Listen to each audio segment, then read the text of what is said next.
Shabbat Shalom a todos.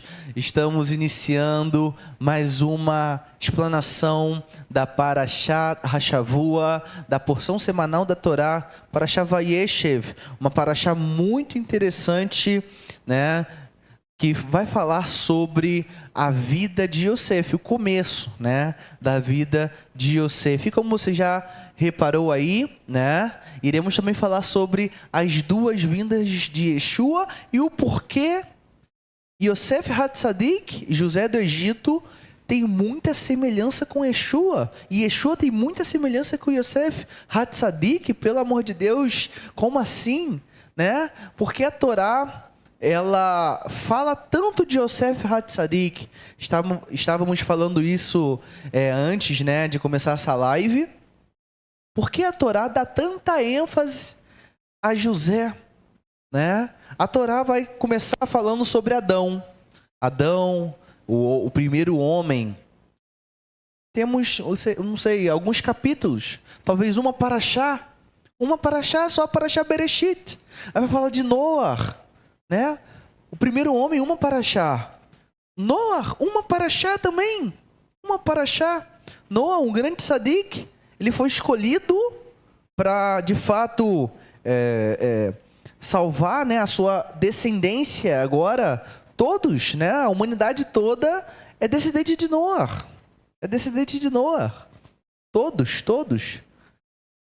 Somos descendentes de Noar. E uma parashá. Aí vai falar de Abraham. Pouquíssima parashot falando de Abraham. Isaac, nem se fala. Abraão, pouquíssima parashot. Isaac, eu acho que é uma parashá também, se eu não me engano. E Yaakov, a Torá vai detalhar algumas partes da vida de Yaakov também, né? Mesmo que aqui vemos Yaakov e Yosef o tempo todo até sua morte, né? Mas a parashá não vai dar tanta ênfase como dá para José, sendo que Yosef nem é primogênito de Jacó, nem é o primogênito, é o penúltimo filho de Jacó, né? O mais novo. Depois vem Benjamim, né? Depois vem Benjamim. Então, por que a Torá, né, o autor da Torá, dá tanta ênfase para José? Já pararam para refletir isso?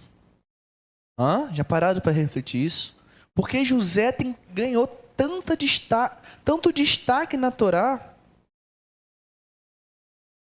Algo fenomenal, não é verdade? José, de fato, muitas pessoas, até no meio secular, estuda a história de José, porque fica intrigado como que um homem hebreu que foi vendido pelos seus irmãos ganhou tanto destaque no Egito, né, em outro povo, um hebreu humilde, né, chegou bem novo no Egito. E ele se tornou governador do Egito. Uma autoridade do Egito. Por quê? Porque Hashem abençoou tanto José, tanto Yosef, né? Baruch Hashem.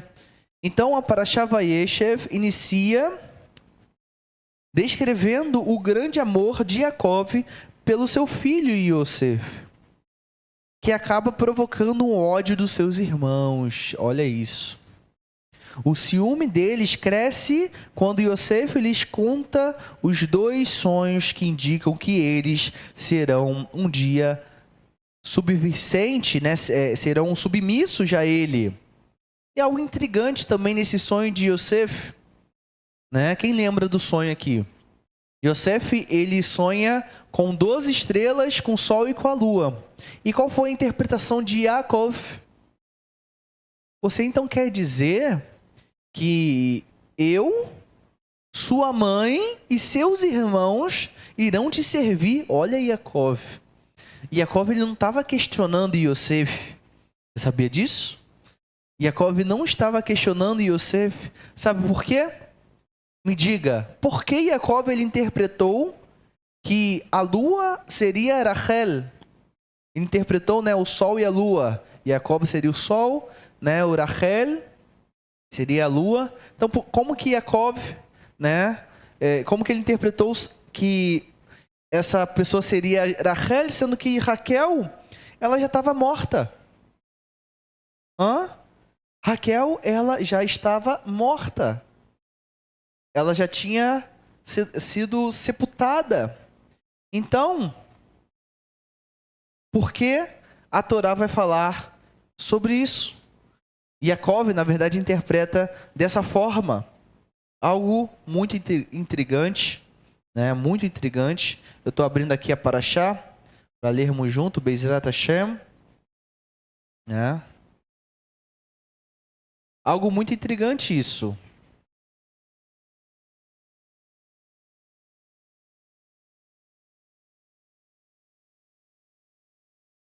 Baruch Hashem. Então, continuando, Yaakov envia Yosef para vigiar seus irmãos, que estão guardando o rebanho longe de casa. E ao vê-lo, se aproxima, planejam matá-lo. E Reuven convence os irmãos a não matarem. Por que Reuven faz isso?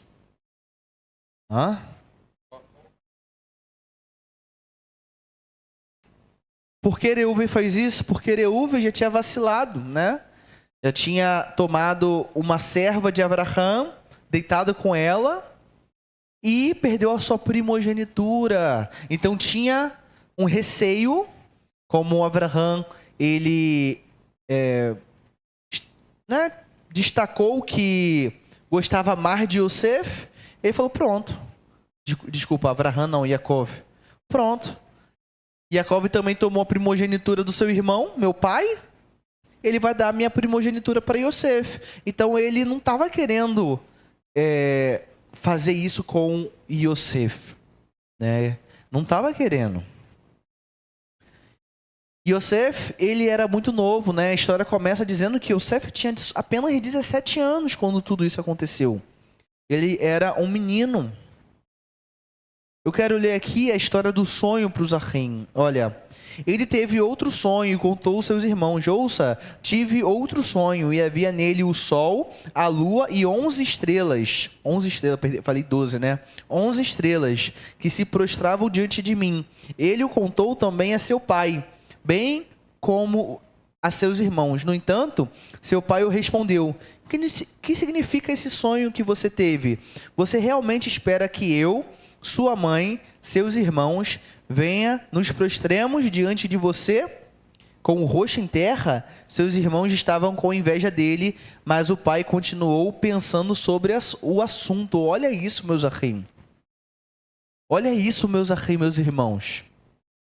Rachel já estava morta, sepultada.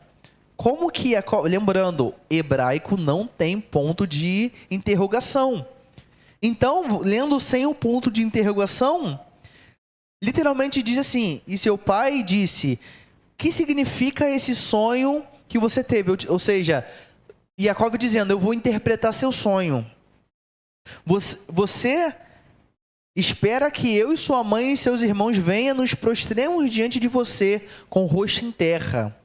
Ou seja, ele está falando, você está pensando isso, que eu e sua mãe vai se prostrar perante você. Só que quando Yaakov ele disse isso, os irmãos não gostaram, sentiram mais inveja.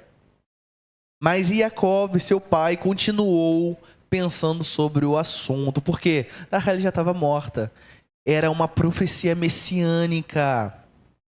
Uma profecia messiânica.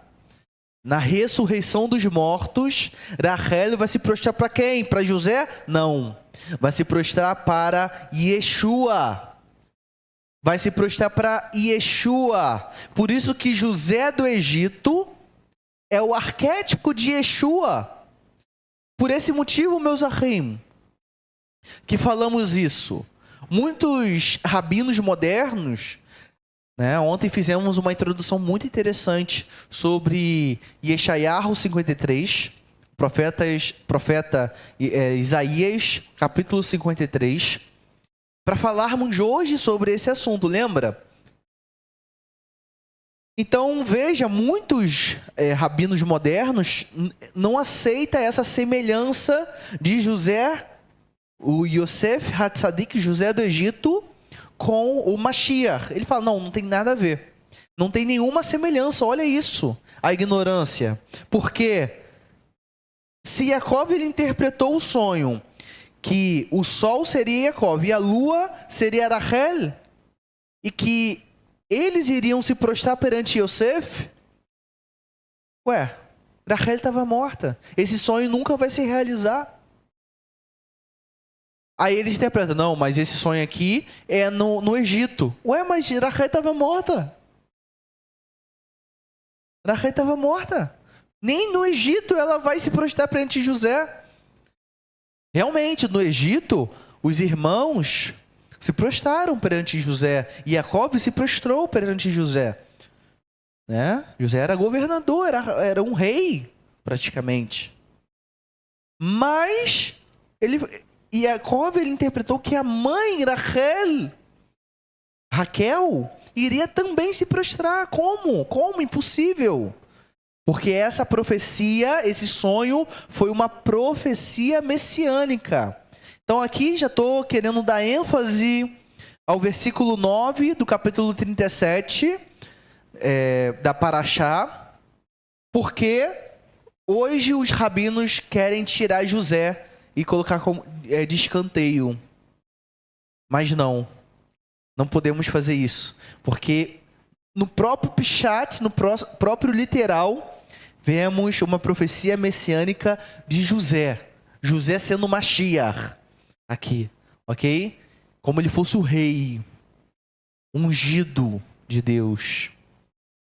Não podemos tirar José como um arquétipo de Mashiach de jeito nenhum. Amém? Então,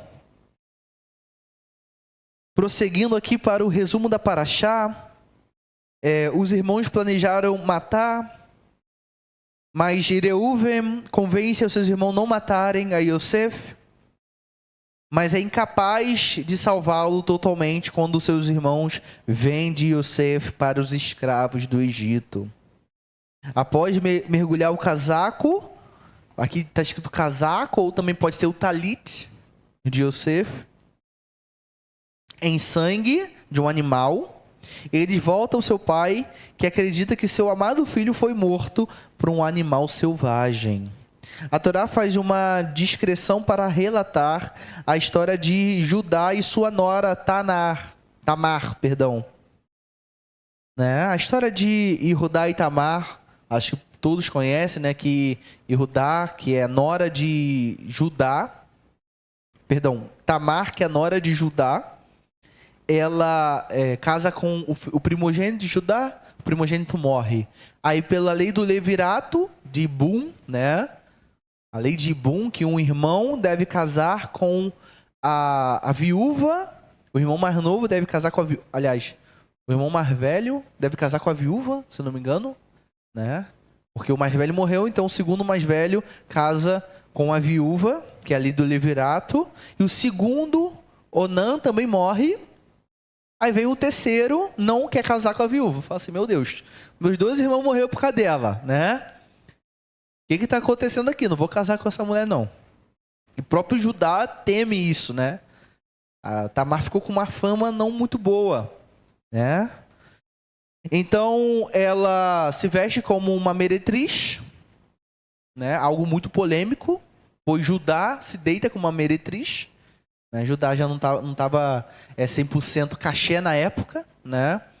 Vendeu o irmão, né? Tava todo desviado, então ele acaba pecando, se deita com a meretriz e descobre que Tamar estava grávida e fala, vamos queimar. E algo interessante que, por que ele ordena queimar Tamar? Colocar numa fogueira. Judá ele fala isso. Sendo que pela Torá, essa punição, aliás, ela só é válida para uma filha de um sacerdote. Preste bem atenção. Na Torá, a filha do sacerdote que vai fornicar, usando essa expressão, né? Que não casa virgem, Betulá, ela deve ser queimada. Está na Torá isso, lá em Levítico. Então nossos sábios perguntam, por que Judá aplica uma punição de uma filha de um Cohen para Tamar? Qual é a explicação dos nossos sábios? Ela era filha de Shem. Tamar era filha de Shem. Quem era Shem? Sem. Filho de Noar. Ah, mas fala que o pai dela tem outro nome. É porque, na época, por exemplo, Itrô, se não me engano, tem 7 nomes. De 5 a 7 nomes. Né? Na época, às vezes, você vê 2 nomes, 3 nomes, 4 nomes para uma pessoa. Então, isso não é algo anormal.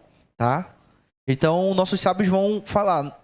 Esse pai de Tamar, na verdade, é Shem, né? É Shem, que é rei de Salém. Que os sábios, eles colocam Shem como Melquisedeque, né? Maltsedec. O rei de Salém, aquele homem, né, que Abraham dizimou, né? Ele vai dizer que, olha só, Shem também tem o nome de rei de justiça, Maltsedec, Melquisedeque, certo? Já é um outro nome de Shem. Então, vai dizer, os nossos sábios, que Tamar era filha de Shem. Por isso que Judá fala que ela deve ser queimada. Porque ela teve um filho fora do casamento. Ela deveria cumprir a lei do levirato de Ibum com o filho mais novo de Judá. Mas ela engravidou sem ter relação com o filho mais novo. E quando ela descobriu, né, que eles fizeram um tratado lá, né, e ela mostrou para ele aqui, ó, não era isso que você estava procurando? Não estava procurando a meretriz lá na esquina? Aqui, ela aqui, ó. E Judá, putz, o que eu fiz da minha vida? Engravidei minha nora. Não queima, esquece isso, né? Então, a Torá prossegue, né, com Yosef sendo jogado na prisão, né? E após isso vem a esposa de Potifar, né? Aliás, antes de Yosef ser jogado na prisão, a esposa de Potifar tenta, né, ter relações com Yosef. Preste bem atenção. A esposa de Potifar tenta ter relação de Yosef, pois Yosef era um homem muito belo. Nossos sábios vão dizer que Yosef era um homem muito, muito belo. Era um homem muito, muito belo. E que ele tinha uma Ain Hatov.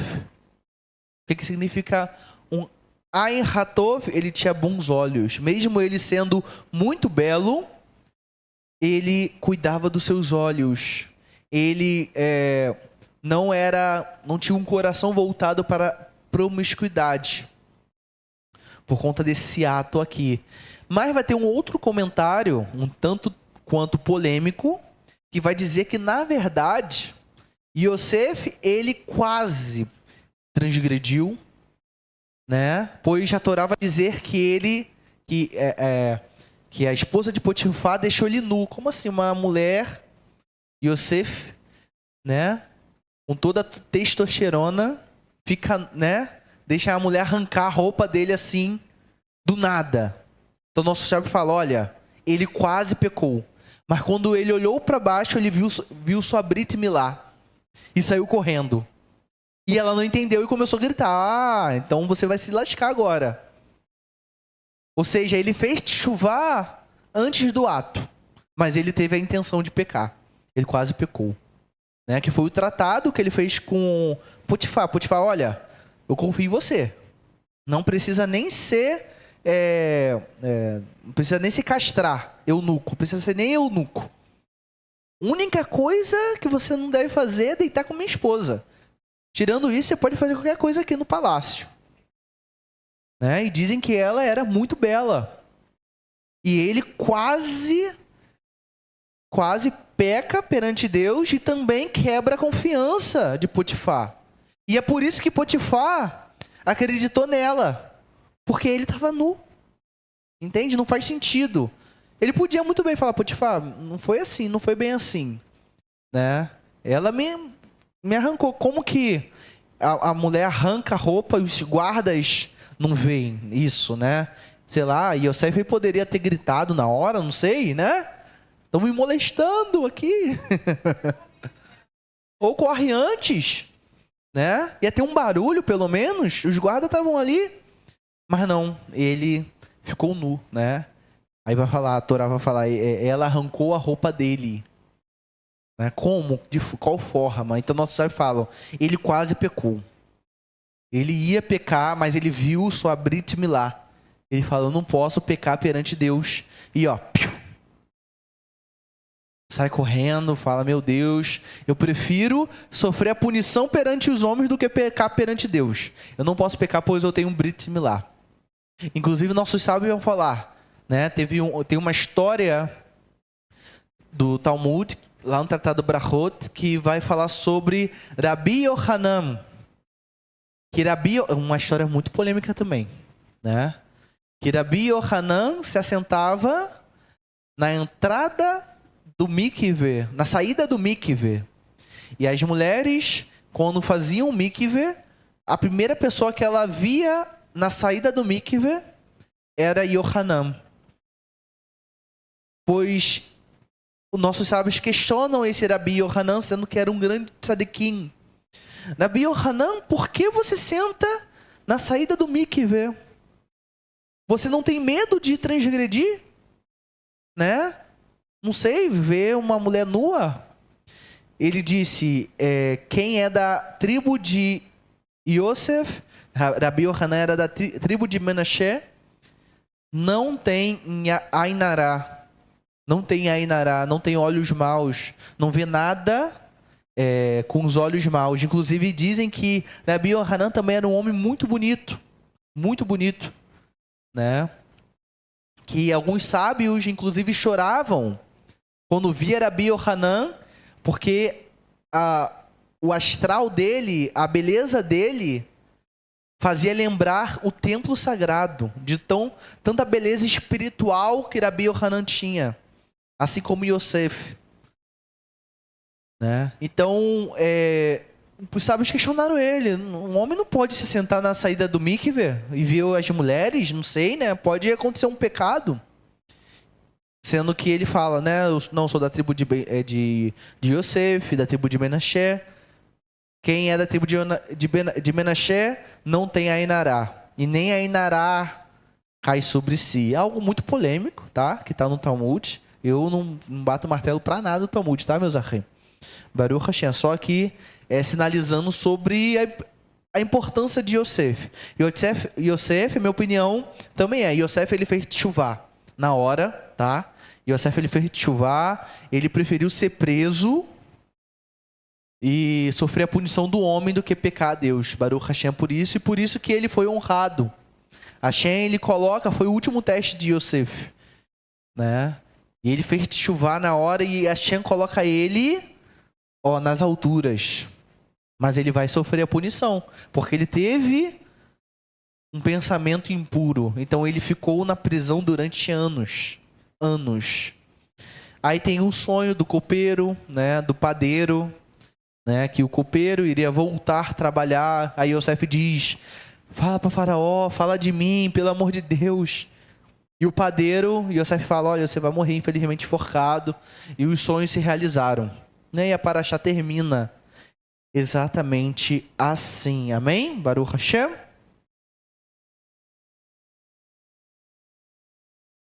Baruch Hashem, então esse é o resumo de toda a Parashá. Uma Parashá linda, né? Uma Parashá maravilhosa, gosto muito dessa Parashá. Mas a túnica era só puxar, não é bem assim. Não é bem assim. Não consegui assimilar essa parte com Yeshua. Espera. Não entramos ainda nesse mérito, tá? Não entramos ainda nesse mérito. Exatamente. Não significa que Yosef é Yeshua. Yosef era um homem pecador. Ele não era Yeshua. Agora eu vou dizer o aspecto espiritual, né? Já eu vou dizer. Antes eu vou fazer vou explicar os conceitos das duas vindas, né, de Mashiach. Então, de fato, não é todo o detalhe da história de Yosef que é similar a Yeshua. Não vamos, a Torá não funciona dessa forma, né? Cada ponto é um ponto que liga com, não é assim. Mas existem sim pontos, né, que vão sim ligar com Yeshua. Só um momento, eu vou explicar. Baruch Hashem. Então vamos lá. Eu vou começar explicando aqui o conceito das duas vindas do Mashiach antes de entrarmos de fato, né, na parte de Yosef e Yeshua. Preciso explicar para os Ahim onde que está na Torá. Me diga, onde está no Tanar que o Messias precisa vir duas vezes? Hein? Onde que está? Eu sinto lhe dizer, não está no Tanar, não está na Torá, né? Você vai encontrar nos comentários rabínicos disso. Agora, numa profecia explícita, a Torá dizendo, o profeta dizendo assim, o Messias vai vir em dois momentos, assim, assim, assado. Não diz, né? Então, precisamos agora... lembra que fizemos a introdução de Isaías 53 ontem? Agora essa é uma continuação do estudo de ontem e tem a ver com a Parashá. Então vamos lá. As duas vindas de Mashiach. Para muitos é difícil compreender a relação entre Yeshua e a figura messiânica por, na época, não ter cumprido a totalidade das profecias relacionadas ao Mashiach. Ou seja, os judeus não conseguem entender isso. Não conseguem entender, eles não aceitam Yeshua por conta disso, pois Yeshua não cumpriu. Yeshua ele cumpriu todas as profecias messiânicas? Deixa aqui nos comentários. Yeshua, ele cumpriu, na sua primeira vinda, todas as profecias messiânicas. Eu já falei isso em uma outra aula. Eu quero que o Zahim interaja aqui. Vamos lá. Vamos ver se o pessoal está esperto mesmo. Yeshua, ele cumpriu todas as profecias messiânicas em geral. Eu quero saber aqui.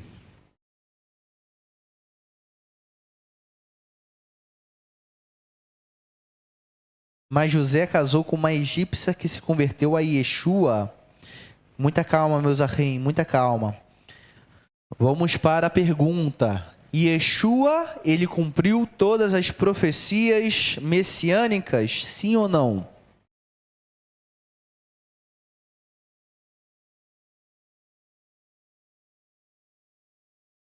Cri, cri, cri, cri, cri, cri.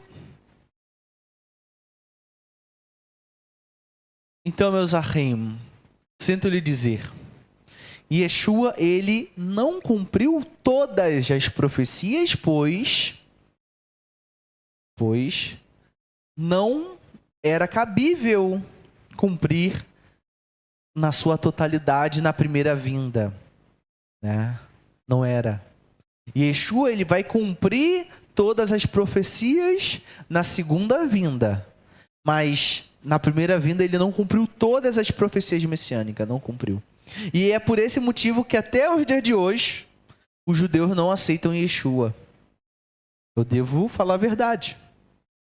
Ok? Contudo, precisamos entender que mesmo para o judaísmo, a redenção messiânica se daria em duas fases distintas. Ou seja, mesmo nos dias de hoje, os judeus também não conseguem aceitar uma vinda do Mashiach, porque não tem como. Senão entra em contradição, fica umas profecias faltando. Nossos sábios, e mesmo os posteriores a eles, incluindo Rambam, Rashi e muitos outros, falam em dois Meshichim, ou seja, dois de Mashiach, dois Messias. Cada um deles cumpriria uma parte da missão. Mashiach ben Yosef e Mashiach ben David. Olha que interessante. Mashiach, filho de José. Messias, filho de José. E o Messias, filho de David. Esse é um conceito rabínico, judaico. Tá? É uma interpretação que os rabinos, Rahamim, os sábios, chegaram numa conclusão. Olha, a Bíblia vai falar de duas vindas. E eles vão nomear essas duas vindas do Mashiach. O Mashiach ben Yosef e o Mashiach ben David. Porém, todavia, entretanto, os rabinos modernos, eles não vão assimilar esse ben Yosef com o José do Egito. Eles vão assimilar esse ben Yosef como um Messias da descendência de José. Eles vão chamar Mashiach ben Efraim, né? Descendente de Efraim, da tribo de Efraim. Eles não assimilam como, de fato, esse ben ser uma alusão. Eles tentam, de fato, colocar uma literalidade ali. E esse é o erro. Esse é o grande erro. Yeshua, ele não é descendente da tribo de José, meus amigos. Não é. E, ora, por que ele precisa ser da tribo de José? Pois, lembra que explicamos? O convertido, ele é chamado de Ben Avraham quando se converte. Todo mundo aqui que deseja se converter ao judaísmo vai ser chamado de Ben Avraham. Todos. Vai ser chamado de Ben Avraham, vai receber um codinome. Ben Avraham. Por quê? Os próprios sábios vão falar, Ben Avraham é porque você agora é semelhante a Avraham. Você é filho de Avraham, você se assemelha a Avraham. Por quê? Avraham era idólatra e agora ele começou a seguir o caminho do eterno, começou a seguir a Torá. Por isso que é Ben Avraham. E quando falamos Mashiach ben Yosef, não é o literal. O convertido, ele literalmente é filho de Abraão? Não. Necessariamente não. Claro, mas aqui no Brasil tem uns benenos sim, então estamos voltando para as raízes, não estou entrando nesse mérito. Se uma pessoa lá da Austrália que não tem nenhuma descendência judaica quiser se converter ao judaísmo, ele pode? Pode. E ele vai ser chamado o quê? Ben Avraham. Você está entendendo? Você não é um filho da semente de Abraham. Você se assemelha a Abraham. Isso é um conceito dos próprios rabinos. Então, por que essa contradição agora quando vai falar de Mashiach? Por que o problema de assemelhar o Mashiach com Yosef do Egito? Porque Yosef do Egito é semelhante a Yeshua. Aí eles querem tirar. Não tem como. Não tem como. Como assim? José do Egito foi rejeitado pelos seus irmãos e o Novo Testamento fala que Jesus foi rejeitado pelos irmãos. Entende? Eles tentam tirar a imagem de José como Mashiach. Voltando aqui a dizer isso, né? Então vamos lá.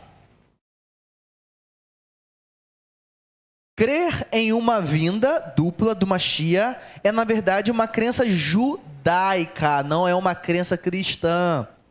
É uma crença judaica, com qual concordam nossos sábios. Vejamos o relato a seguir. Nas obras do famoso místico, olha isso. Haverim, meus amigos, quem é o Rav Yitzhak Luria, conhecido como Arizal? Ele é conhecido como o pai da Kabbalah. E ele vai dizer assim: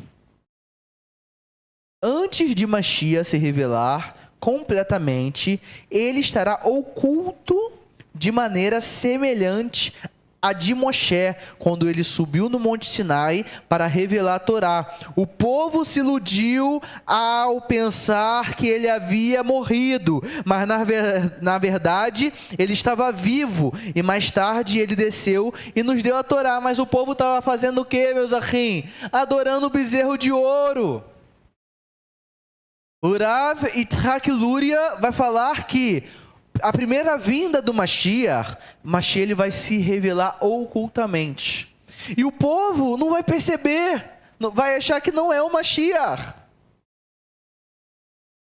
O povo está lá, ó, bezerro de ouro e tal. Aí quando o Moshe desceu, na segunda, né, como fosse a segunda vez, aí Moshe trouxe a Torá, a redenção. Então assim é Mashiach. Assim é o Messias. E tirando o fato de que Moshe ele subiu 2 vezes no Monte Sinai. Ele subiu, quando ele desce, o povo estava adorando o bezerro de ouro. O povo não aceitou aquela Torá, entre aspas.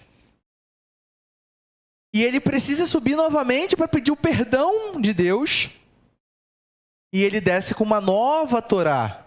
A primeira Torá era uma Torá escrita pelo dedo de Deus, com pedras preciosas. Nosso sábio vai falar que Moshe já era idoso e era impossível fisicamente ele levar aquelas pedras. Só que acontecia um milagre, aquilo ali flutuava, era leve. E quando o povo, ele viu o povo pecando, aquelas pedras ficou pesado de novo, o milagre saiu daquelas pedras e ele tacou longe. Por isso quebrou. Não porque ele estava apenas com raiva. Porque se ele realmente queria quebrar intencionalmente, era um pecado de Moshe. Não era isso. Aquelas pedras era fisicamente impossível ele levar. Era um milagre que acontecia. Um milagre.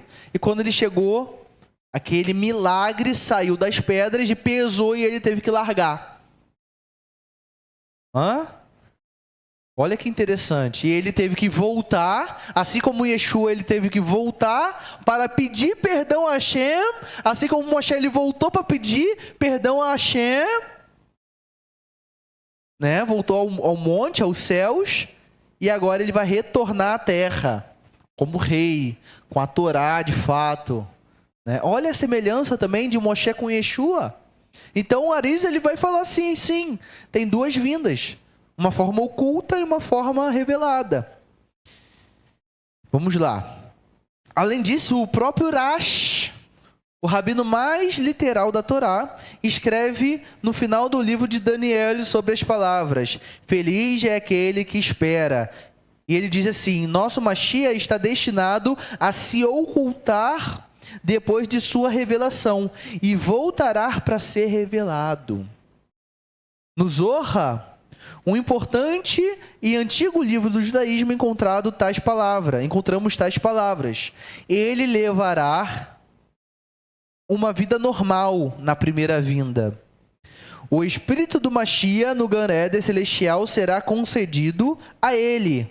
O espírito de Deus estará sobre ele. Não é isso que está na profecia? Ele será escondido, ascendendo aos céus, e sua ascensão, e só então será revelado e recebido por Israel no seu retorno. Olha o que o Zohar vai falar, meus achim. Isso aqui não é Novo Testamento, não, é o Zohar, um livro judaico. Então, Maditearro, então por que hoje o judeu não aceita Yeshua? Baruch Hashem. Essa cegueira espiritual é para você fazer parte da aliança. Então diga, Baruch Hashem, bendito é o Eterno. Se não fosse essa cegueira dos judeus, Mashiach já estava vindo e estávamos perdidos, meus achim. Estávamos na idolatria, provavelmente agora comemorando Natal, meus achim. Você está entendendo? Que Hashem ele precisou trazer essa cegueira para podermos de fato entrar e conhecer a Bíblia. Muito interessante. Olha isso. Nossos sábios explicam no Tratado Sanhedrin, no Talmud, uma aparente contradição nos textos de Daniel 7,13. Pois Mashiach, elevado nas nuvens do céu, né? Vai falar que Mashiach ele vai vir como? Nas nuvens do céu. Então, qual vai ser a revelação do Mashiach nas nuvens do céu? Vai vir do céu. Porém, em Zacarias, capítulo 9, versículo 9, está escrito: Mashiach será revelado montado no jumento, filho de uma jumenta. Ué, montado no jumentinho, filho de uma jumenta. E olha o que o Rabi Alexandre, né, vai falar sobre Rabi Yehoshua ben Levi. Ele levanta uma aparente contradição que está escrito: eis que vinha como as nuvens do céu, o filho do homem. E está escrito humilde e montado num jumentinho. Rabi Alexandre explica: se Israel for merecedor e tiver méritos, virá como as nuvens. Com as nuvens. O Mashiach virá com as nuvens. Se Israel não for merecedor e não tiver mérito, vem humilde, montado no jumento. E qual era a situação? Qual era a situação do povo na época da primeira vinda de Mashiach? Né? Nessa situação, poderíamos dizer que a geração que recepcionou a Yeshua em sua primeira manifestação não foi merecedora. Isso devido, entre outras coisas, à sua corrupção com o Império Romano, sendo apenas uma pequena parte merecedora de enxergá-lo. E uma das provas do não merecimento daquela geração foi a destruição do segundo templo, como está lá no Talmud, Tratado de Yoná 9b, nos relata. Porém, na geração do segundo templo, as pessoas se ocupavam com a Torá. Então, por que o templo foi destruído? Porque aquela geração tinha ódio gratuito, sinat hinam, para te ensinar que o ódio gratuito é tão grave quanto a idolatria e a perversão sexual e o derramamento de sangue inocente dos justos. Ou seja, o primeiro templo foi destruído por conta da idolatria, da perversão sexual e o derramamento de sangue inocente. Mas o segundo templo, o povo não fazia nada disso. Era um povo que realmente estava dedicado ao estudo de Torá. Estava dedicado, né? Tinha ali a Yeshivá de Hillel, de Shammai. Era estudo de Torá toda hora, meus ahim. Era os perushim, 9 classes de fariseus, né? Então, não, o Império Romano deixava o povo estudar a Torá. Tinha um templo, deixava os sacrifícios, estava tudo de boa. Mas o sinat hinam, a corrupção com o templo, com o Império Romano, isso fez que o segundo templo fosse destruído. Então, essa é a prova do que o Rabi Alexandre vai dizer. Se Israel for merecedor, Daniel 7,13, Mashiach iria vir já seria a era messiânica, meus ahim. Se Israel fosse merecedor, naquela época, Mashiach não iria precisar vir num jumentinho, filho de uma jumenta, não ia precisar disso. Não iria precisar vir humilde, não iria precisar morrer pelos nossos pecados, já seria a era messiânica. Mas sinat hinam, o ódio gratuito não fez a era messiânica vir naquela época. Então Mashiach ele precisou vir humilde, oculto. Assim como Moshe, ele se ocultou, o povo achou que não era, que ele tinha morrido. Assim foi Mashiach. Baruch Hashem. Então, precisamos entender agora alguns argumentos sobre a visão moderna do judaísmo tradicional sobre o Mashiach. Né? O que de fato define o Mashiach? Lembra que eu disse que Yeshua ele não cumpriu 100% das profecias messiânicas, pois tem a profecia de rei. Eu vou listar aqui as profecias, tá? Que Yeshua ele vai cumprir na sua segunda vinda.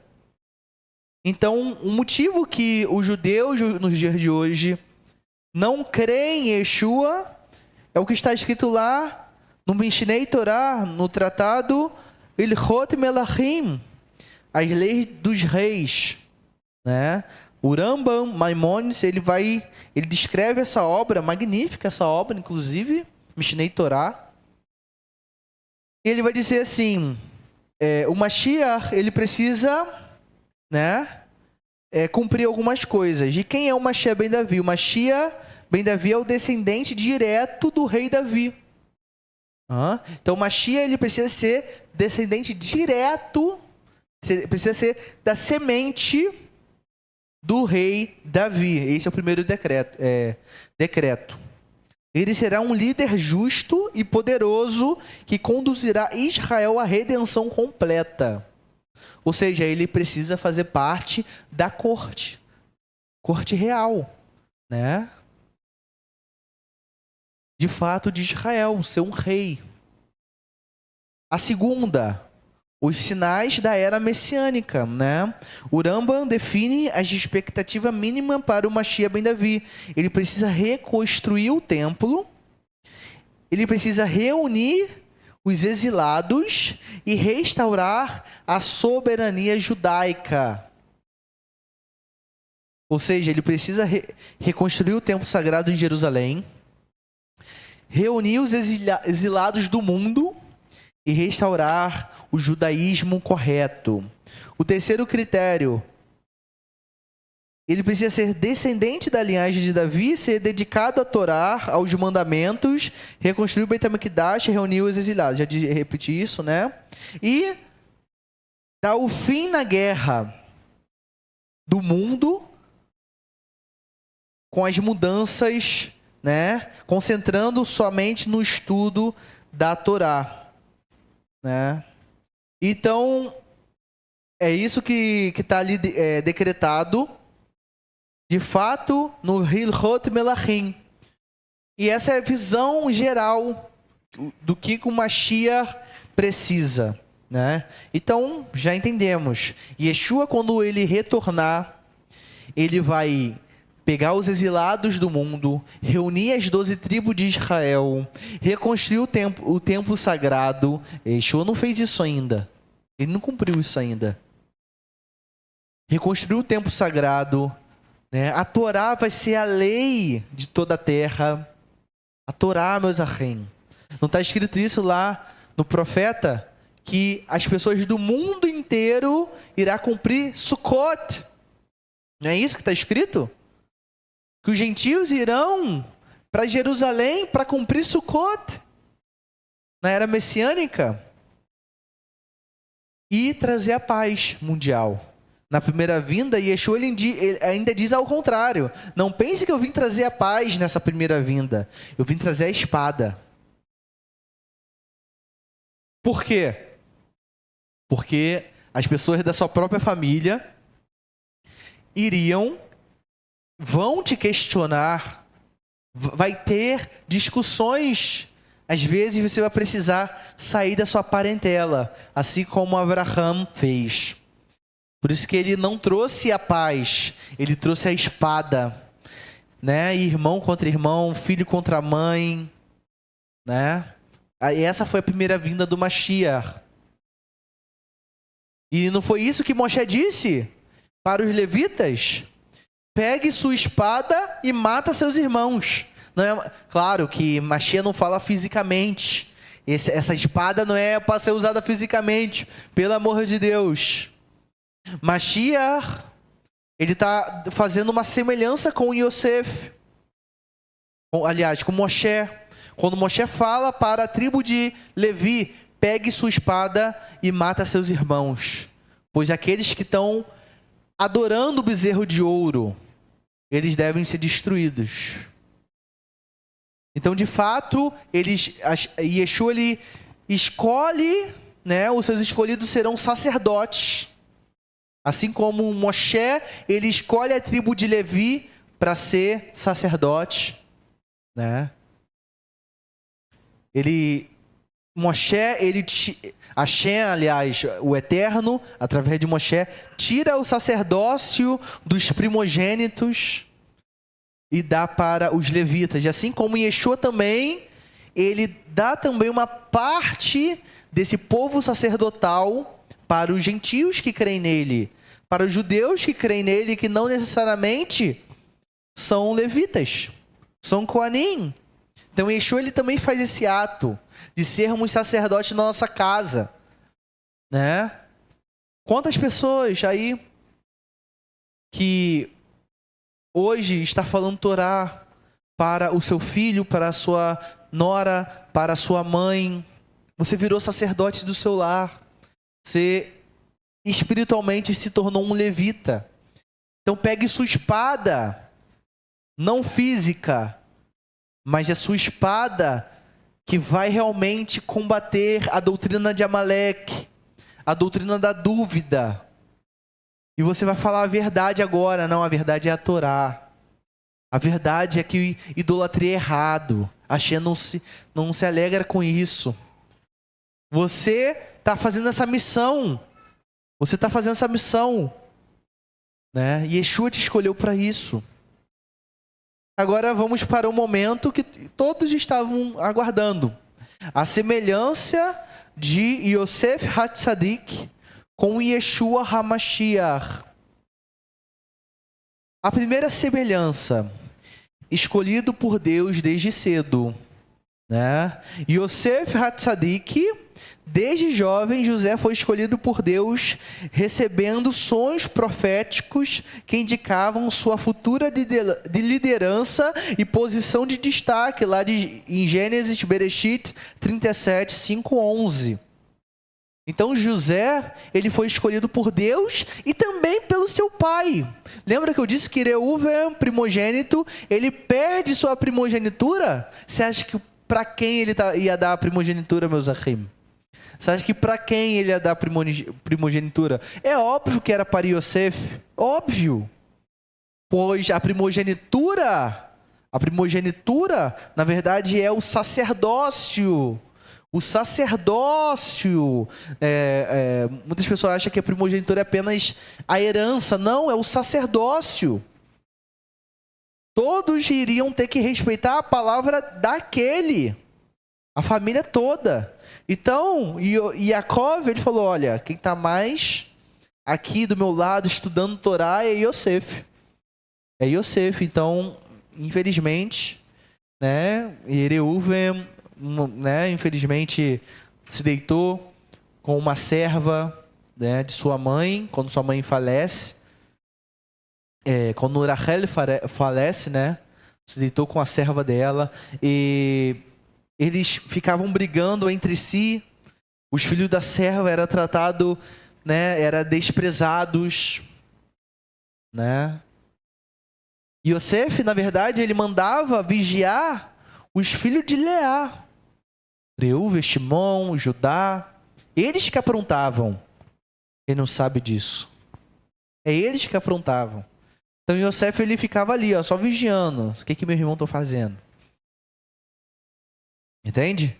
Então Yosef, ele iria receber essa primogenitura, seu sacerdócio, iria ter a herança duplicada, pois o primogênito tem a herança duplicada, recebe duas partes da herança. Então Yaakov estava escolhendo Yosef, separando Yosef.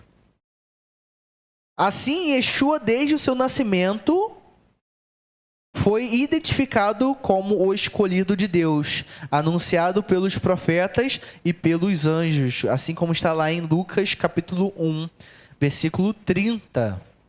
Então a primeira semelhança é ele ser separado e escolhido por Deus, tanto Yeshua quanto Yosef. A segunda semelhança, lembra, são semelhanças espirituais, meus irmãos. A parte física de Yosef não tem nada a ver com Yeshua. É quando Yosef realmente estava num patamar a mais. Quando ele estava elevado. Cada detalhezinho dos patriarcas, isso é uma profecia. Por isso que a importância de cada decisão que eles tomavam. Entende? Então a segunda, ele foi rejeitado pelos seus irmãos. A segunda semelhança de José com Yeshua é que Yosef, ele também foi rejeitado pelos seus irmãos. Seus irmãos o odiaram por causa dos sonhos e do favoritismo de seu pai, levando-o a conspirar contra ele e vendê-lo como escravo. Gênesis 37. E Yeshua, ele foi rejeitado por seus irmãos, entre aspas, o povo de Israel, que conspiraram contra ele e entregaram na mão dos romanos para ser crucificado. Vamos estar lá em João, capítulo 1, versículo 11, Mateus 26, 34. Ele mesmo diz, eu vim para os meus e os meus rejeitaram. Então quer dizer então que Yeshua não é mais Mashiach de Israel, porque o povo de Israel rejeitou. Não, isso aqui não é teologia cristã, meus irmãos. Não estou falando isso. Mas o povo, a parte da cabeça de Israel, política de Israel, quando ele diz assim... Quando eu vim para os meus, esse meus não está falando de uma forma generalizada do povo de Israel, e sim da parte da aristocracia de Israel. Entende? Da parte da aristocracia de Israel, da parte da liderança de Israel. Entende, meus irmãos? E eles rejeitaram Yeshua, não aceitaram Yeshua, assim como os irmãos de Yosef também não aceitaram Yeshua. Terceiro, Yosef foi vendido por 20 peças de prata aos ismaelitas. E Yeshua, Judas Iscariotes, traiu Yeshua por 30 moedas de prata. Olha a semelhança, 10 moedas a mais. 10 moedas. E quem deu a ideia de vender por moeda foi quem? Judá. E Judá e Rudá, na Brit Hadashah, em grego, escreveram Judas. Quem sabia dessa, comenta aqui. Que Judas, na verdade, é Judá, é Irudá. Quem sabia dessa aqui? E você vê a semelhança até dos nomes. Quem traiu Yeshua, quem vendeu Yeshua, Judá e Erudá. Olha que interessante. 4. Enviados aos gentios. Yosef, após ser vendido, José foi levado ao Egito, numa terra gentílica.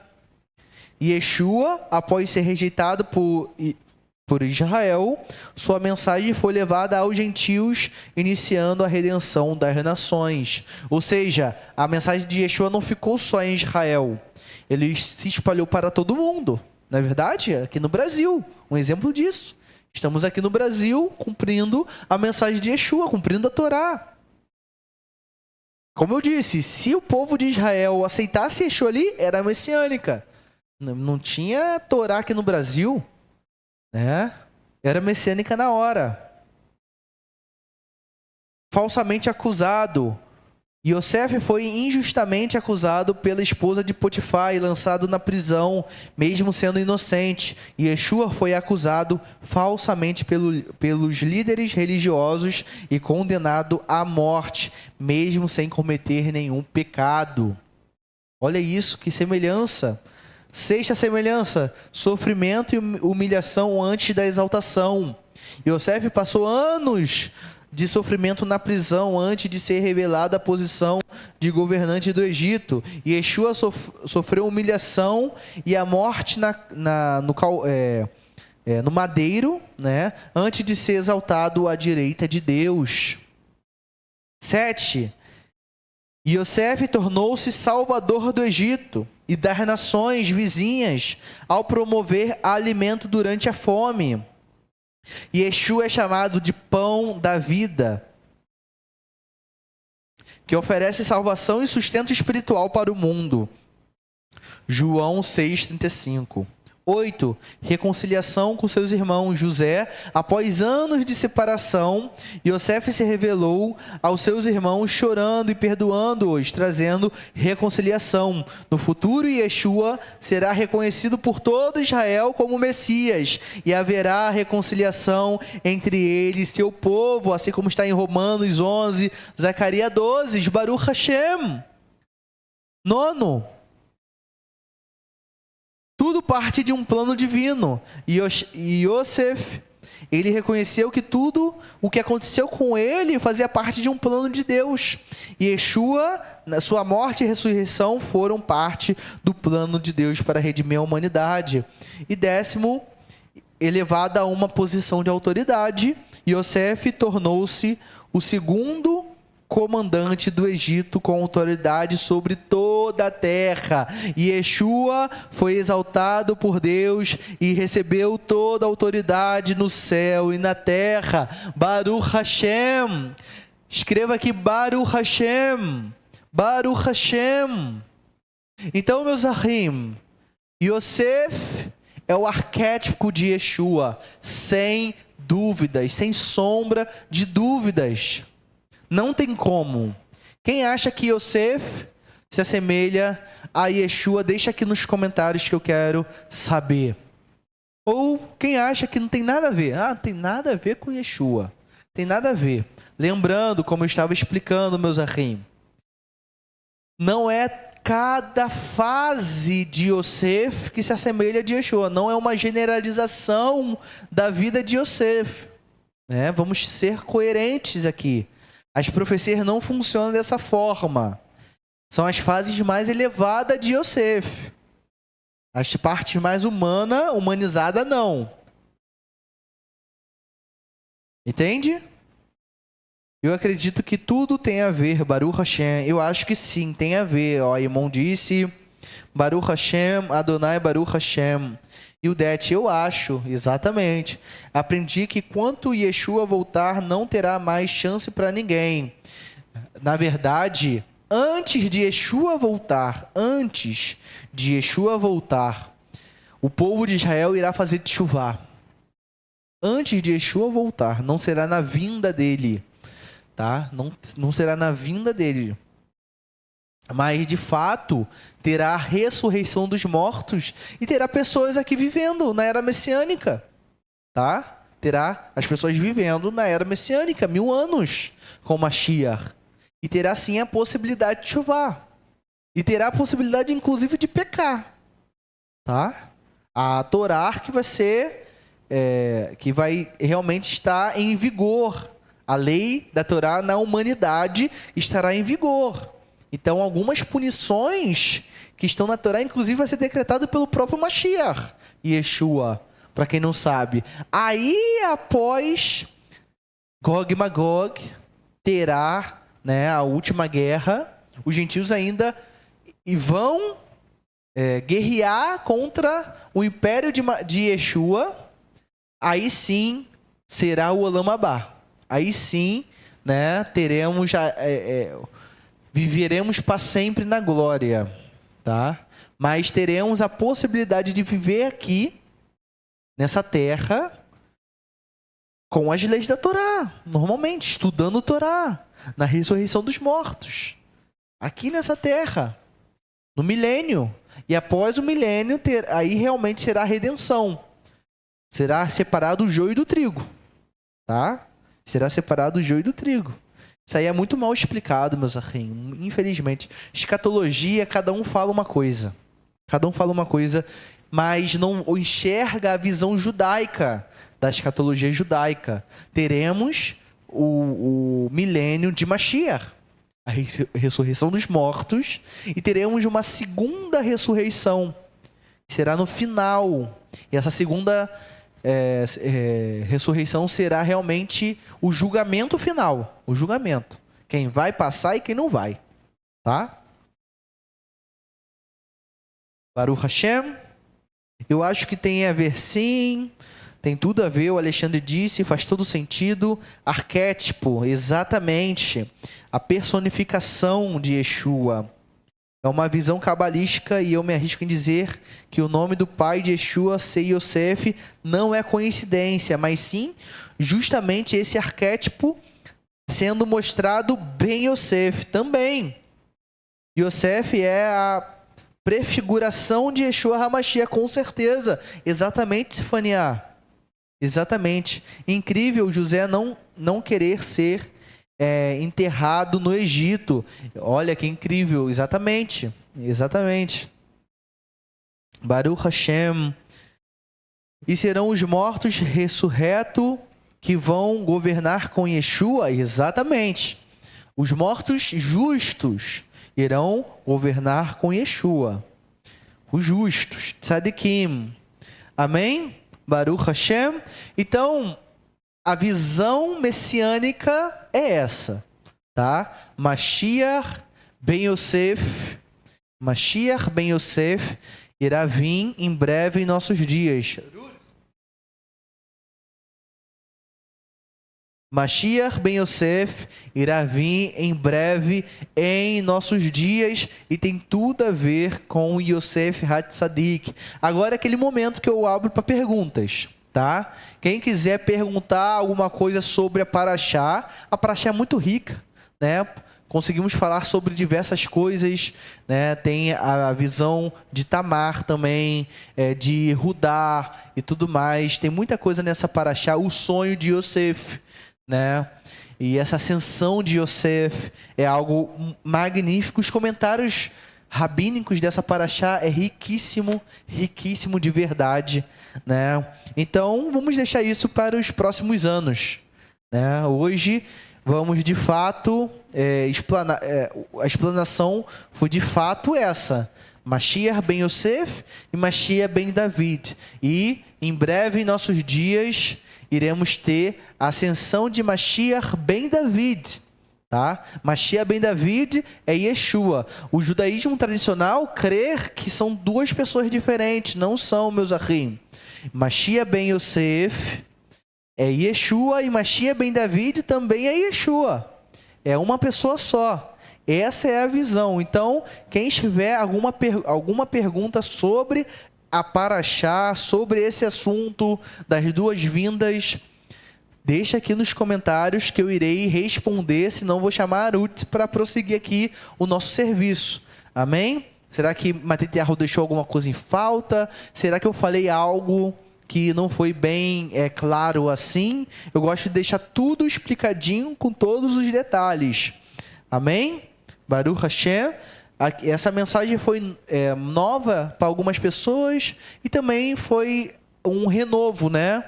De fato, né? Estamos aqui repetindo a mensagem, né? Para aquelas pessoas que já ouviram sobre isso, que é algo essencial, né? Esse canal é novo, iremos falar isso em outras oportunidades também, mas de fato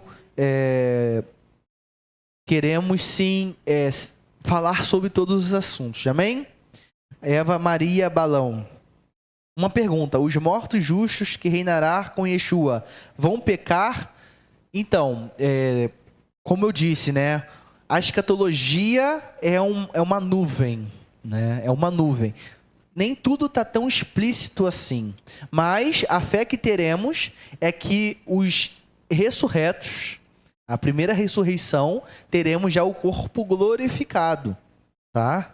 Teremos já o corpo glorificado, então esses não terão essa oportunidade de pecar. Serão sacerdotes junto com Yeshua, né? Yeshua, o Cohen Gadol, e esses que foram ressuscitados, sacerdote de Yeshua. Agora terá pessoas que irão viver nas nações, não terão apenas os ressurretos. Isso é que poucas pessoas dizem isso, né? Terão pessoas que vão sobreviver do Amargedon, né? Dessa guerra do fim dos tempos, né? Vão ter pessoas que vão sobreviver, talvez aquelas pessoas que criaram um bunker, né? Depois da Terceira Guerra Mundial. Será que a Terceira Guerra Mundial é o Amargedon? Não sei, né? A Brit Hadashah não deixa isso tão claro. Qual é? Se é a Terceira Guerra, algo que Einstein diz, né? Eu não sei como será a Terceira Guerra, mas eu sei que a Quarta Guerra será de paus e pedras. Ele dando a entender que a terceira guerra será uma guerra nuclear. E que não vai sobrar nada. E que a quarta guerra mundial será de paus e pedras. Isso é igual o índio, né? Então, a crença de Gog e Magog também será essa guerra de pau e pedra. Pois Yeshua irá acabar com o poder bélico do mundo. Tá? Então vamos lá. Oficiais do reino. No reino de Yeshua, todos irão subir a Jerusalém para cumprir as festas, ou só os representantes das nações? Todos.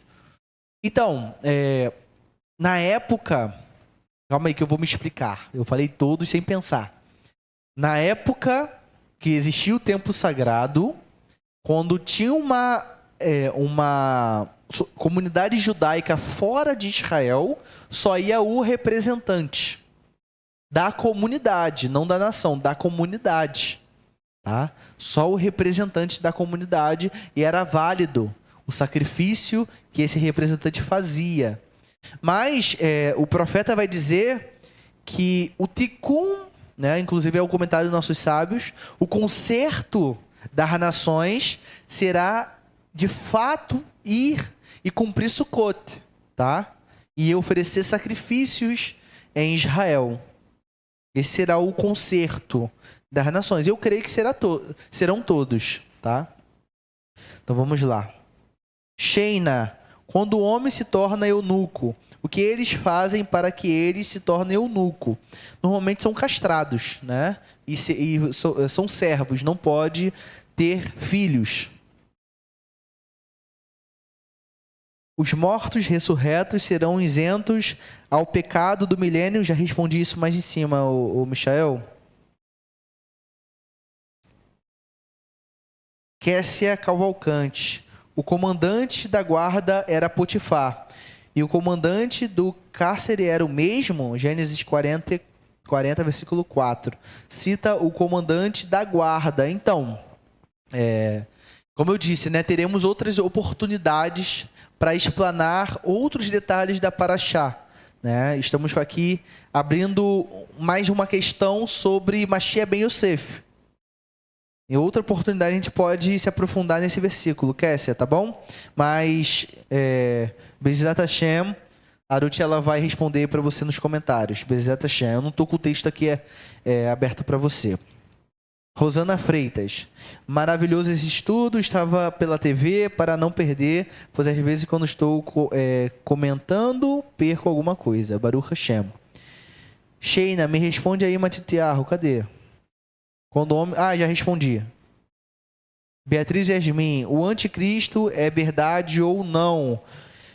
Terá sim um opositor, né, conhecido no judaísmo como Aramilos, um opositor, tá? Mas a Brit Hadashah fala que o espírito do anticristo, desde a ressurreição de Yeshua, já vive entre nós. Cremos que esse espírito do anticristo é o mesmo espírito de Amaleque, tá?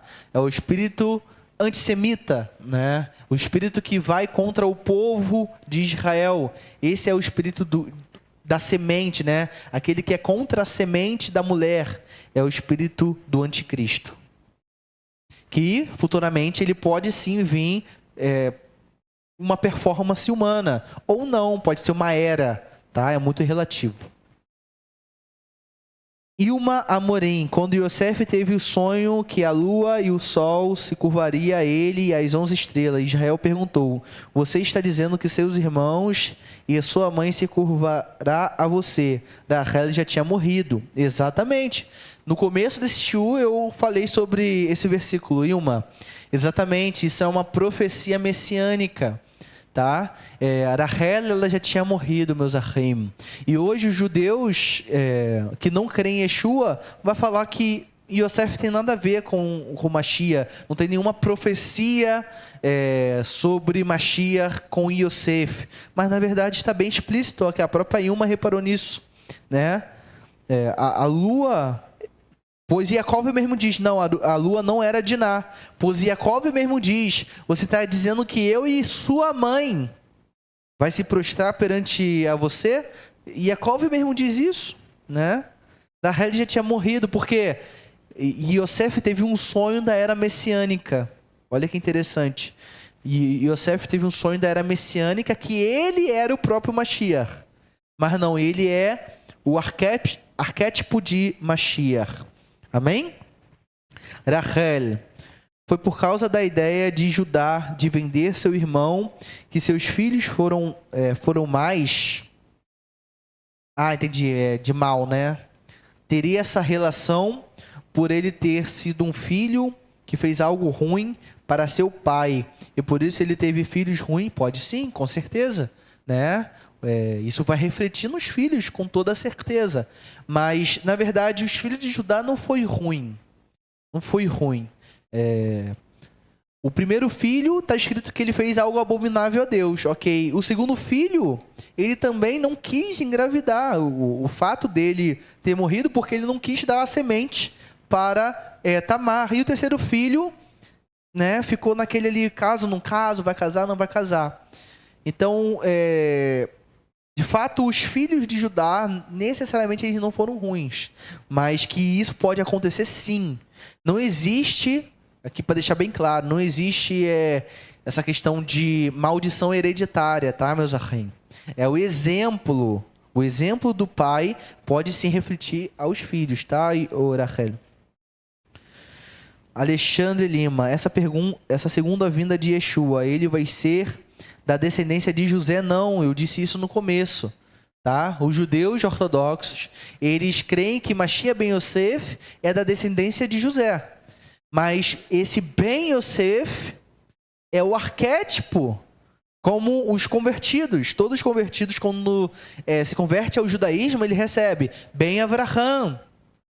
Por quê? É como Avraham. Agora o convertido ele deve seguir como Avraham, não que ele é da semente de Abraão.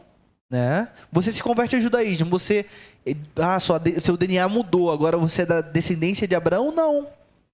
Você é como Abraão, pois Abraão, antes de fazer a Brit Milá, ele cumpria os mandamentos de Deus. Entende? Então, por isso que recebemos esse nome, Ben Avraham. No caso, eu sou convertido, então meu nome é Matitiyahu Ben Avraham. Eu sou da descendência de Abraão? Não sei, nunca fiz o DNA, o teste de DNA, de repente eu sou, mas não é por conta desse motivo. É a personificação, o arquétipo. E exatamente o Mashiach. Mashiach ben Yosef é porque ele tem o arquétipo de Yosef. Entendeu agora, querido? Alexandro. É isso? Alexandro, perdão. Sheina, eu já respondi. Baruch Hashem.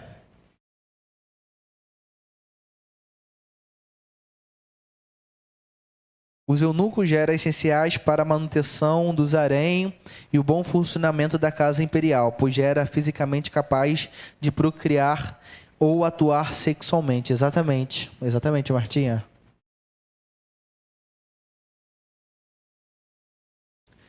Então, se nós formos justos aos olhos do Eterno, vamos viver em Jerusalém com Yeshua, com a família de José, com Abraão, com Isaac, com Jacó, com o rei Davi, com Salomão, com Bezrat Hashem.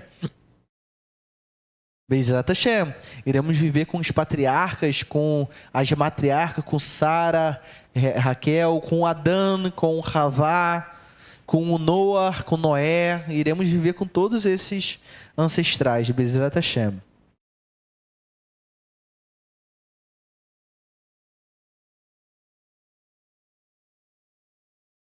Sobre essas 10 semelhanças, poderia deixar para nós, discípulo lá no grupo, gostaria de receber ele. Com toda certeza, Kessia. Com toda certeza. São os difamadores, caluniadores. Estes são os iníquos que cometem injustiça, exatamente. A lua seria porventura o Egito, porque aponta para Ismael. Usava a lua como símbolo. Não.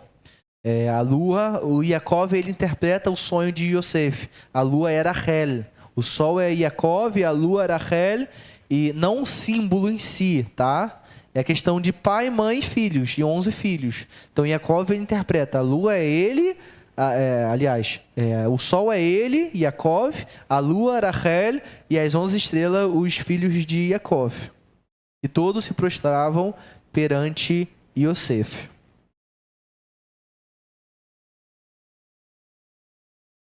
Baruch Hashem. E os que estão vivos irão pecar, os que permaneceram vivos têm a possibilidade sim de pecar. Porém, tem uma questão aqui. Esses que vão sobreviver e vão estar na era messiânica, eles vão pecar, mas sem a tentação. Porque Satã será preso durante 1000 anos, então não terá tentação na era messiânica. As pessoas vão pecar por livre e espontânea vontade. Entende? Mais perguntas? Vamos lá. Baruch Hashem. O que será maldição hereditária? O pessoal acredita que maldição hereditária é a maldição passada de pai para filho. Por exemplo, o pai ele foi uma pessoa ruim, então necessariamente o filho também vai ser. Aí o neto também vai ser. Aí alguém tem que quebrar essa maldição. Por exemplo, fulano de tal é ladrão. Então o filho vai ser ladrão, o neto vai ser ladrão, bisneto ladrão, tataraneto ladrão. Entende? Isso é maldição hereditária. Então fulano de tal, o que é mais, para ser mais entendível. Fulano de tal, ele fez um pecado muito grave. Então Hashem, ele bloqueou, o Eterno bloqueou a sua parnassá. Então o seu filho vai ser pobre, o seu neto vai ser pobre, o bisneto vai ser pobre, alguém tem que quebrar essa maldição. Fulano de tal tem uma doença. O pessoal acha que doença hereditária é maldição. Não necessariamente. Não necessariamente. Tá? Doença não tem a ver com maldição hereditária. Isso não existe, porque o Tanar fala, se eu não me engano, Jeremias, vai falar que um filho não suja o dente por conta que o pai comeu a uva. Não é isso que está escrito lá em Jeremias? Então o filho ele não sofre as consequências do pai. Não sofre, para ser mais exato. Alexandro, entendi, muito obrigado. Baruch Hashem. Baruch Hashem, é isso? Ouvi falar que a Zenat era filha de Diná. A Zenat, no caso, seria mulher de Yosef? Então, os sábios tentam fazer um malabarismo para falar que Yosef não casou com uma gentílica, com uma gentia, com um gentil, né? Com uma mulher gentil. Mas, na verdade, isso é forçar muito, tá? É forçar muito. Yosef, ele sim casou com um gentil. Por quê? Com o governo de Faraó, como eu te disse aqui, para fortalecer a relação com o governo de Faraó, e também isso é algo espiritual, né? Porque é meio que a Shem falando, os gentios também vão ter uma tribo, né? Menassés e Efraim ganharam uma tribo em Israel. Então a Shem está colocando também 2 tribos ali, a tribo de Yosef, que de fato vem de um casamento de uma gentia. Só que essa gentia, ela se converteu, tá? Ela se converteu. Inclusive Yosef, ele chega para o seu pai Yaakov, ele fala: aqui pai, meus filhos. Nossos sábios vão falar que esse aqui pai, meus filhos, ele mostra Ketubá. Ele mostra que essa mulher que ele casou era sim, ela se converteu e assinou a Ketubá. Agora essa questão que era filha de Diná, vai falar que Diná teve relação com agora não vou lembrar, com Shechem, acho que foi com Shechem, engravidou de Shechem, enfim, faz um marabalismo muito grande. Muito grande. Siquém, né? Isso.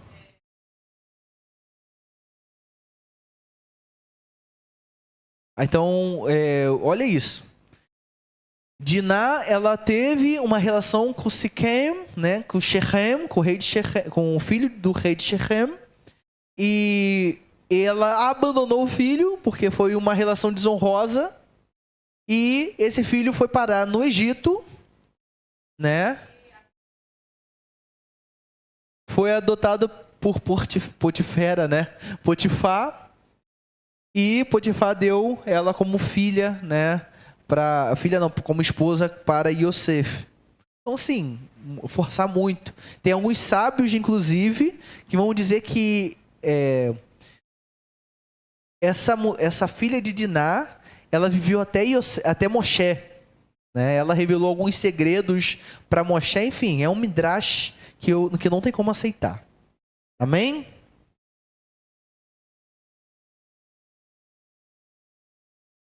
Eu queria entender o que acontece depois do milênio, depois do julgamento. Esse vai ser um assunto para o próximo Shiur, Bezrat Hashem. Se Deus quiser, por quê para o próximo Shiur?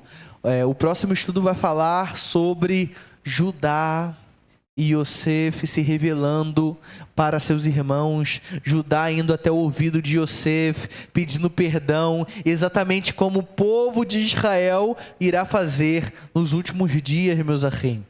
Então, Bezrat Hashem, na próxima Parashá, iremos falar sobre isso, sobre o milênio, escatologia. Então, quem vai estar na próxima Parashá, Bezrat Hashem, deixa aqui nos comentários, que eu quero saber. Lembrando, aquele que dizer eu vou cobrar, vou mandar um malar, não vou enviar um malar igual o Jacob enviou, e vai te acordar, do nada seu celular, e opa, como assim? Entrou no estudo do Mishpachá Israel, ok? Então, quem vai estar semana que vem no estudo sobre escatologia, sobre o fim dos tempos, a revelação de Yeshua, comente aqui que eu quero saber. Senão vou dar outro estudo, né?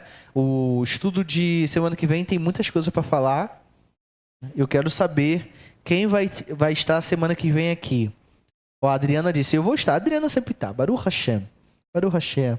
Abel, a Sheina, se Deus permitir estarei. Bezrat Hashem. Kabbalah é complicado, exatamente. É um pouquinho complicado. Com estudo a gente consegue entender. Baruch Hashem, a Eva vai estar aí. Como explicar as gerações que vai até a segunda, terceira e a quarta geração? Então, isso também é um estudo bom para a semana que vem. Lembra, sexta-feira tem um estudo e no sábado de manhã temos outro estudo. Podemos falar sobre tudo isso. Maldição hereditária e a escatologia. Gostei desse assunto.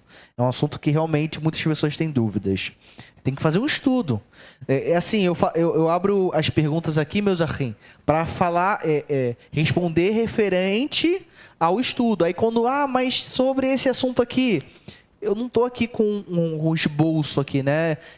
A mente do Matitiarro ainda não é um iPhone, uma Apple, né? Ainda está no Windows XP. Processa muito devagar, né? Eu preciso aqui estudar, sentar para vocês para trazer um estudo para vocês, Bezrat Hashem.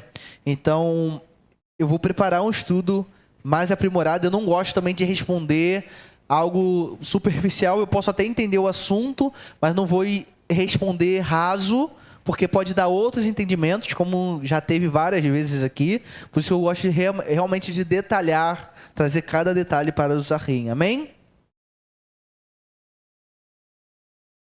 Mas quando Diná desceu para o Egito, José já teve filhos. Exatamente, Ildete. Por isso que é muito forçado esse midrash. Então, olha, muita gente se comprometeu. Semana que vem vai estar aqui. E quem quiser ser discípulo e ter mais estudo como esse, até melhor, a Martinha deixou o número do discipulado aqui nos comentários. Bezrat Hashem. Vamos lá, né? Vamos entra no nosso discipulado, amém? Baruch Hashem, que temos vários estudos, amém? Baruch Hashem. Ruth, vai entrar aqui e vai mandar uma mensagem para vocês, Bezrat Hashem. Baruch Hashem, Matitiarra, por esse estudo. Por isso que é importante vocês entenderem uma coisa. O judaísmo, ele não é uma religião que ele vai pegar e vai te dar todas as respostas apenas com um texto, apenas com uma frase. Por quê? A gente faz de tudo para ensinar vocês conforme as camadas. Eu entendo que vocês já chegam, quer saber sobre escatologia, sobre o fim dos tempos, eu entendo. Mas a gente precisa dar esses estudos porque eles são a base do aprofundamento de vocês. Estamos aqui com uns 2 meses, mais ou menos, de carralo de comunidade, e não adianta, por exemplo, eu trazer um estudo de escatologia se você não entende quem foi Yosef, porque você não vai entender o que está sendo falado na escatologia. Então, a nossa intenção aqui é fazer com que vocês cresçam junto conosco, entende? Então, são passos, são etapas que vão nos levando ao ápice, né? A cada Shabat você vai aprendendo de pouquinho em pouquinho. Quando uma pessoa já vem pra gente assim muito afobada, porque eu quero que você me mande como faz o Shabat, como faz isso, como faz aquilo, eu fico, essa pessoa vai durar nem 2 meses no judaísmo.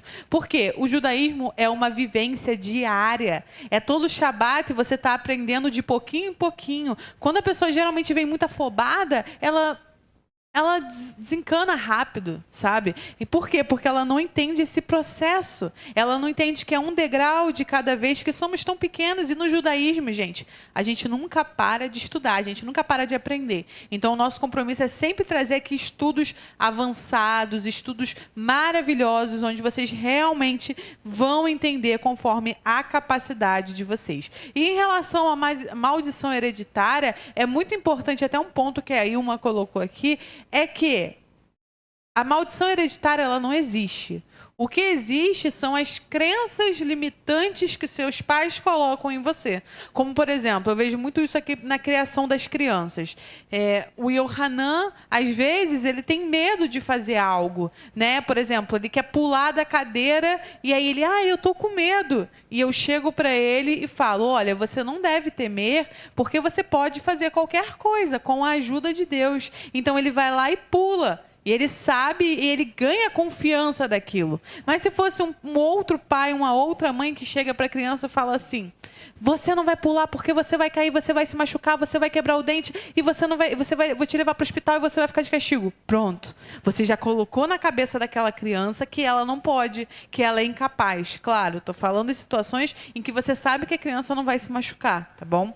Então, assim, às vezes, os pais, eles limitam os seus filhos, às vezes por superproteção, às vezes porque também está estressado e quer descontar isso na criança. Então, o que eu penso que a maldição hereditária ela não existe. O que existe é a criação que os pais dão aos seus filhos. Por exemplo, um pai que é ladrão, ele pode até ensinar para o seu filho que é errado ser ladrão. Mas a criança, ela aprende pelo exemplo.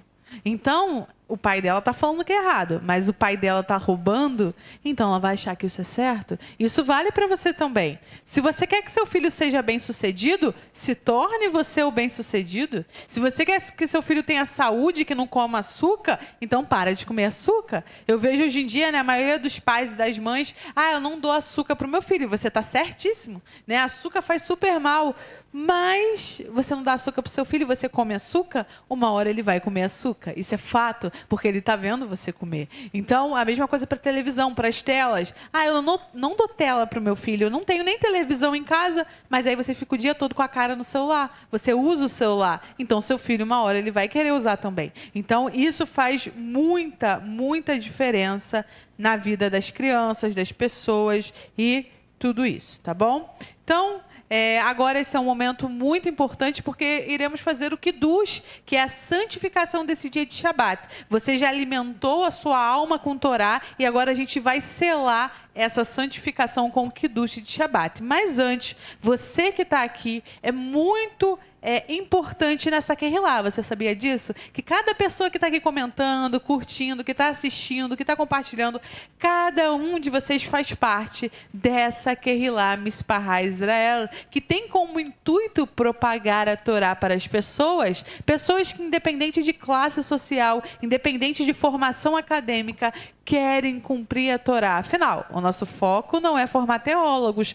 mas transformar famílias. Só que para tudo isso acontecer, para a nossa Kehilá estar de pé na semana que vem, nós precisamos da ajuda de vocês. Por isso que a gente sempre abre um espaço para que vocês nos abençoem. A gente estuda pra caramba, a gente busca o hebraico, todas as Bíblias que tem os comentários, para trazer para vocês um estudo que seja didático, prático, rápido e que você consiga entender. A nossa intenção aqui não é fazer fazer 2, 3, 4 horas de shiur, que você vai se perder, a pessoa que está dando shiur se perde, porque acaba falando de coisa que não tem nada a ver. A nossa intenção aqui é realmente falar da Parashá, falar da porção da semana de uma forma prática, lúdica para você. Só que esse momento é o momento que as pessoas saem da live porque elas estão acostumadas a sempre receber, né? E aí, na hora que a parte de doar, de abrir mão, elas não querem. E por isso que, às vezes, ela está 2, 4, 5, 10 anos cumprindo o Torá, mas a vida dela não muda, porque ela não quer, de fato, abençoar o ministério que está ajudando ela.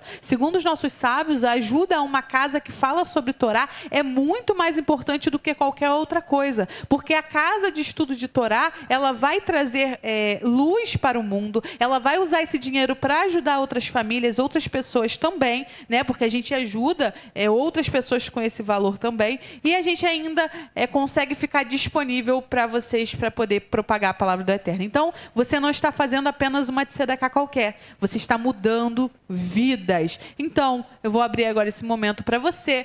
Abençoe esse ministério para que semana que vem ele possa estar aqui com você. Afinal, nós contamos 100% com a ajuda dos irmãos. E eu quero muito que vocês tenham, né, essa mania, digamos assim, de doar, seja para quem for, sabe? Para o próximo, aquele que te pedir ajuda, doe, porque o Eterno vai abrir os portais do céu e vai abençoar a vida de vocês. Afinal, esse é o único mandamento que o Eterno fala. Pode fazer prova de mim. Pode olhar na Torá. É o único mandamento da Bíblia que o Eterno fala. Se você doar, pode fazer prova de mim. E aí você pensa, mas eu dou o meu dízimo. E aí o Eterno vai te abençoar conforme aquilo que você dá. Ele vai te devolver aquilo que você deu. Mas quando você oferta, quando você dá além, o Eterno vai te dando além também. Então, antes o seu dinheiro era contado, só pagava as contas, a alimentação e tudo mais. Aí você começou a ofertar. O Eterno começou a mandar um dinheirinho extra. E aí desse dinheirinho extra, você vai fazendo de atos de bondade e vai doando, e aí o seu dinheiro começa a multiplicar e você, meu Deus, de onde está saindo tanto dinheiro? Pois é isso que acontece. Então, Pix está na tela, conta bancária, PayPal para quem não mora no país, e ajude essa Kehilá a crescer e a propagar a Torá de Yeshua.